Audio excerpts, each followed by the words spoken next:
Hello， 大家好，我是 Chloe， 欢迎来到我的小餐桌。夏天正是番茄成熟、味道最好的时节。去年用它做了一道墨西哥沙沙酱，受到了大家的欢迎。今年则来介绍一道意式餐厅常见的开胃小吃 bruschetta。它做起来非常方便，掌握好3个重点就能轻松复刻出意式餐厅的风味。首先是顶料的制作，越简单的料理，食材本身的品质就越为关键。选夏季成熟的番茄，去籽去囊，剩下的果肉切成粒。取出来的囊和籽加一点糖，也是一道夏季消暑圣品。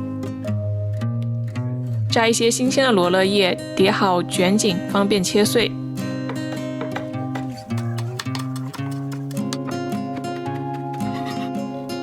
加一些帕玛森芝士，自己现磨的最好。再切2颗大蒜末，用橄榄油和巴萨米克香醋来调味。最后再抹上些海盐和黑胡椒，搅拌好的顶料静置半小时，让食材的味道充分的融合在一起。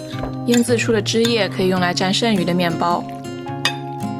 接下来是烤面包片，在意大利以外的地区更常见的法棍是一个不错的选择。把它切成厚度不超过1厘米的面包片，斜着切能增大它的切面面积。然后在两面刷上橄榄油。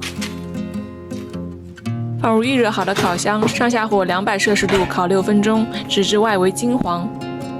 如果作为早餐，量少又赶时间，用吐司机会更方便，顶料则可以在前一晚就准备好。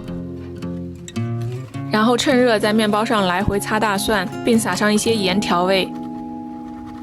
这个时候的面包直接吃都很够味。最后把顶料堆到香脆的面包片上就可以开动啦。